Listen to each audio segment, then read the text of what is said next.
Une précision importante. Encore voici, la Bible dit ceci. Dans Matthieu 9, verset 6.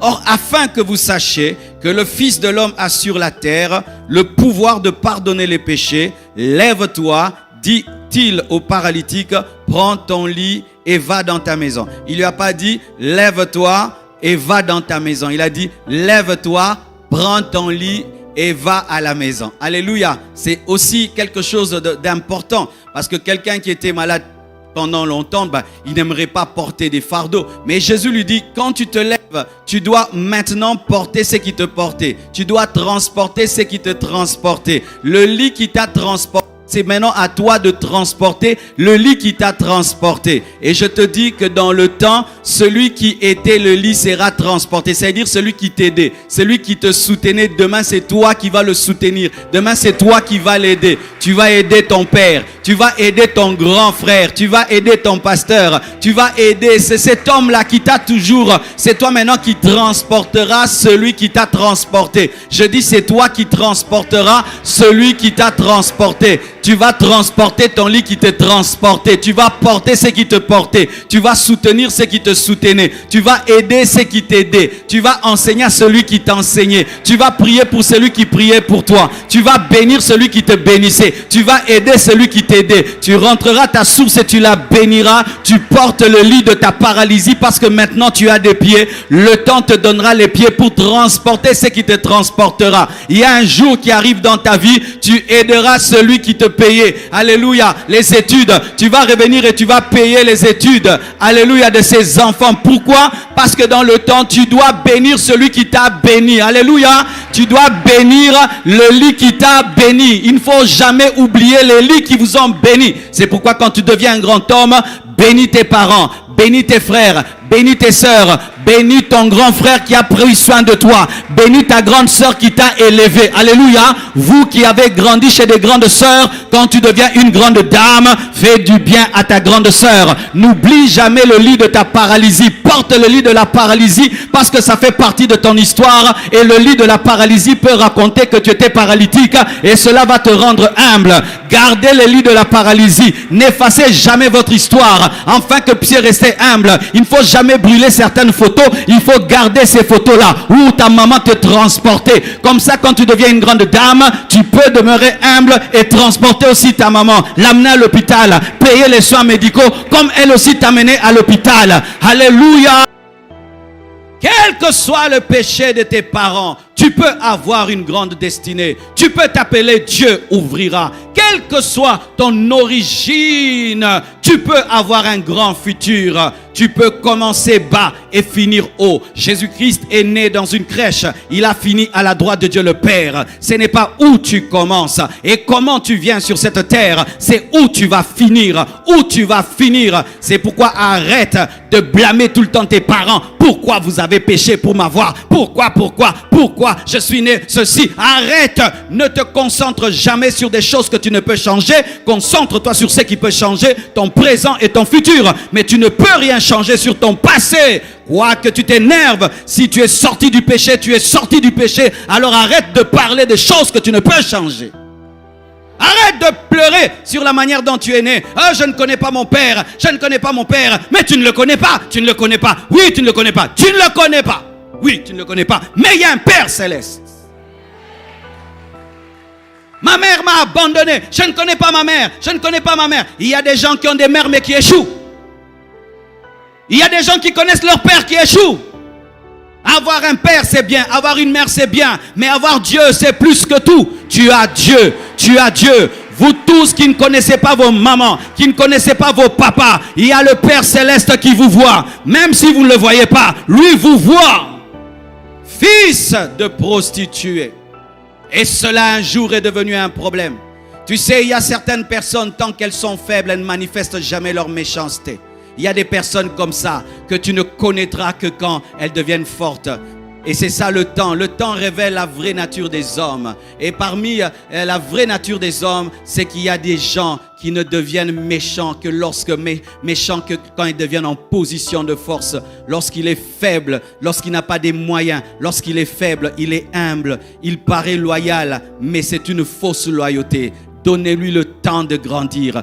Donnez-lui le temps de devenir fort. Donnez-lui le temps de devenir autonome. Et il peut parler à sa mère n'importe comment. Parler à son père n'importe comment. Parler à son pasteur comme si c'était son ami. Parler aux gens n'importe comment parce qu'il est devenu fort. Et la Bible nous dit que les frères de Jephthé, devenus grands, c'est une précision importante.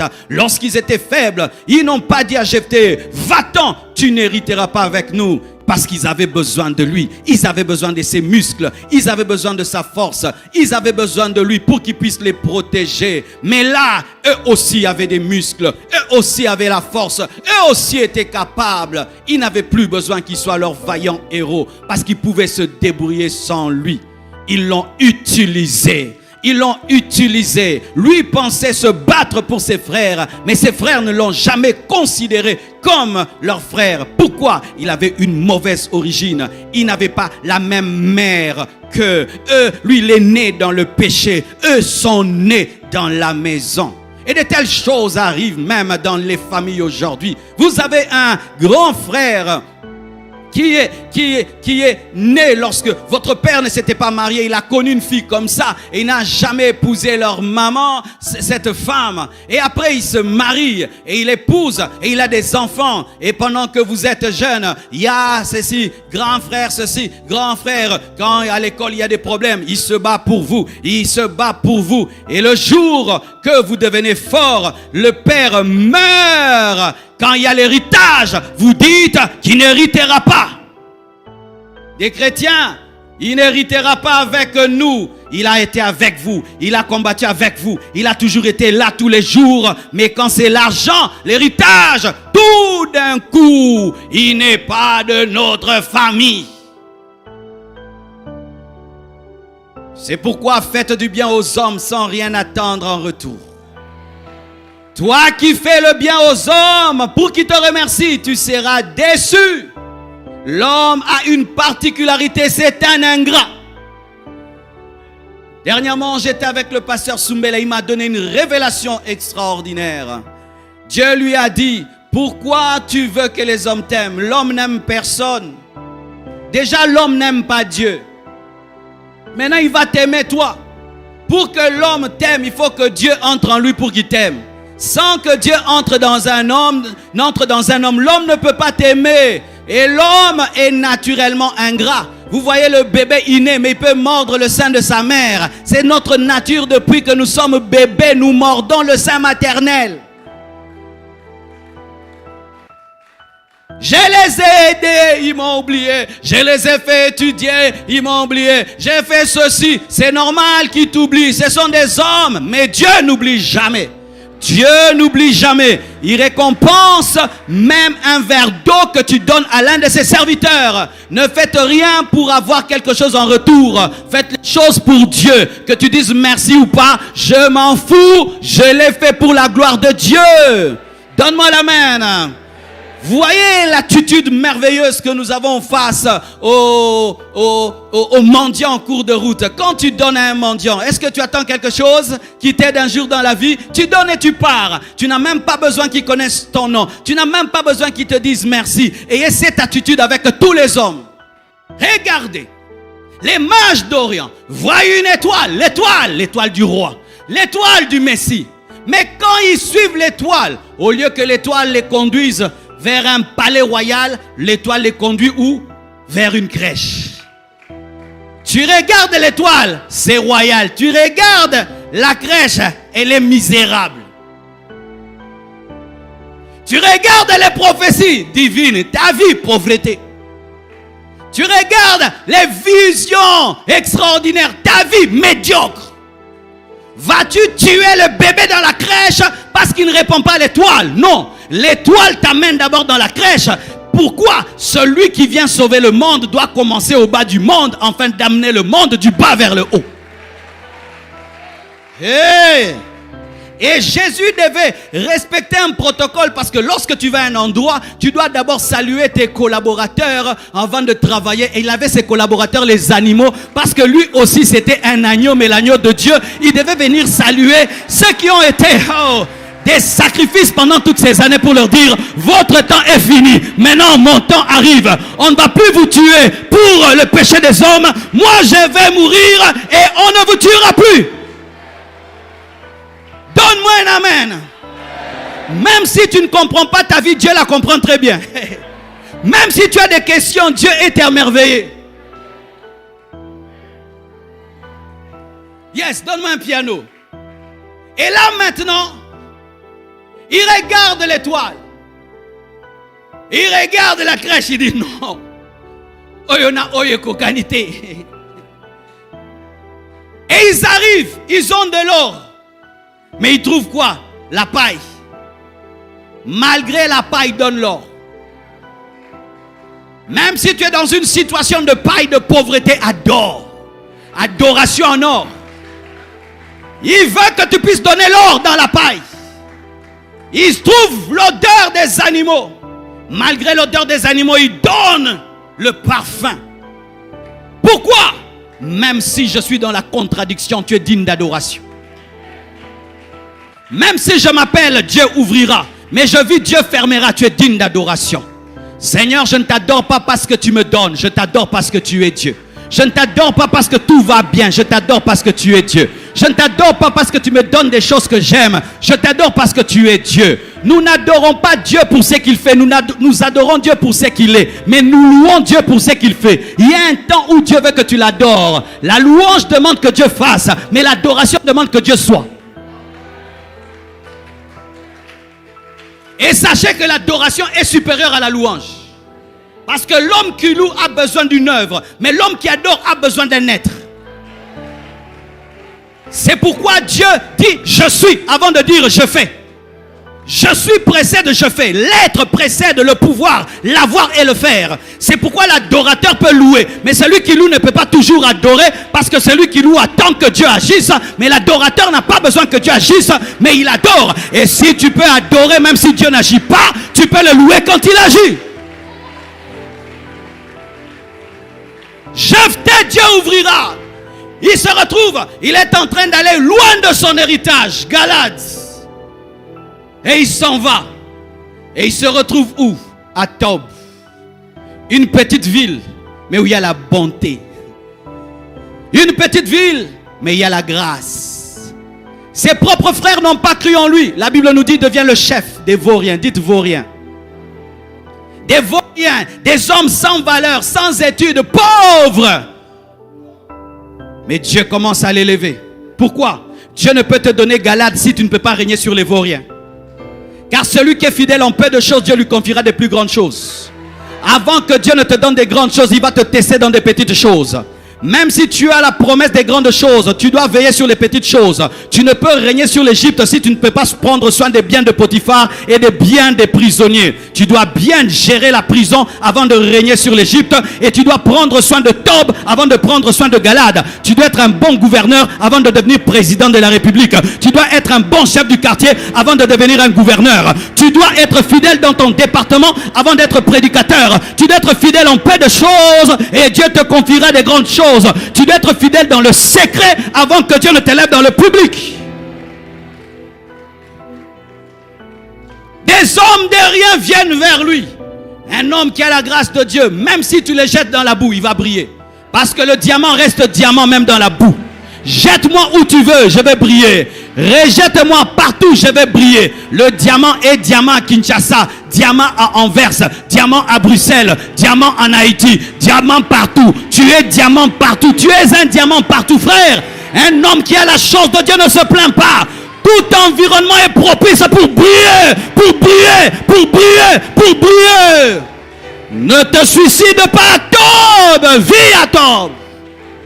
Apprends le leadership à Tob. Apprends le management à Tob. Apprends la soumission à Tob. Apprends l'humilité à Tob. Apprends le brisement à Tob. Apprends l'effacement à Tob. Sois formé pour être leader à Tob. Tu ne comprendras pas. Ils se sont moqués de Jephthé parce qu'il avait de mauvaises origines. Mais ce qu'ils ne savaient pas, c'était lui leur juge. C'était leur roi. Parce qu'en ce temps-là, Dieu n'établissait pas encore des rois, c'était des juges. Celui qui était le fils de la prostituée, c'est lui que Dieu avait choisi. pour les sauver, les protéger, les défendre. Mais ils l'ont jugé selon des hommes. C'est pourquoi dans l'église, nous devons vivre dans le respect. Moi, j'ai appris à respecter les gens à l'église, mes frères. Ça fait 23 ans que je suis pasteur et ça fait maintenant plus de 31 ans que je suis chrétien.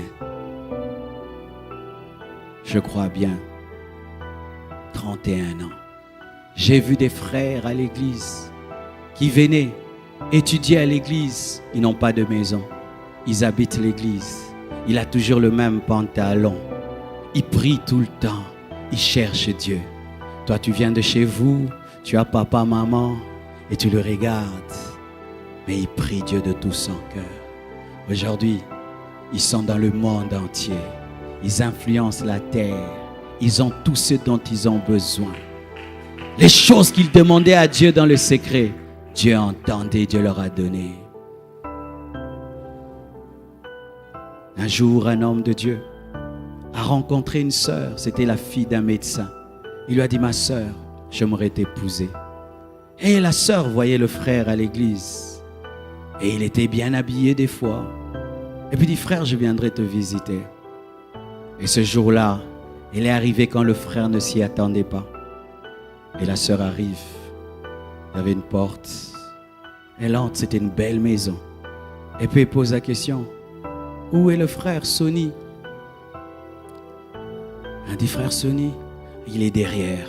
Elle était déjà étonnée qu'on ne dise pas qu'il est dans la grande maison.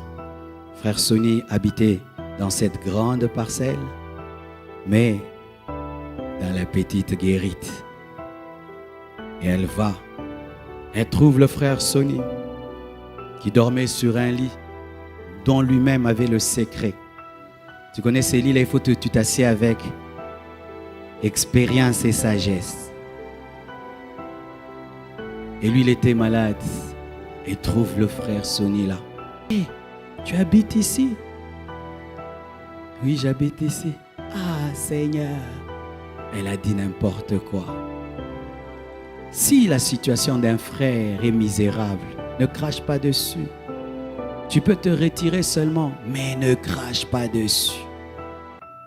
Elle a jugé ce frère en fonction de son présent. Et lui a dit, mais Dieu, un jour changera ma vie. Ah, excuse-moi. Elle est partie. Et puis elle a épousé un médecin. Vous voyez, les médecins des fois sont non payés. Et ils grèvent. On bouffe leur argent. Et lui, il est devenu rockman. Et un jour, il passait, il y avait la pluie. C'est lui qui m'avait raconté ça quand il nous prêchait. Et il voit la sœur avec son médecin sous la pluie avec un parapluie. Il s'est arrêté. Et ils sont entrés. Il les a amenés chez eux. Mais il s'est arrangé de passer d'abord par chez lui.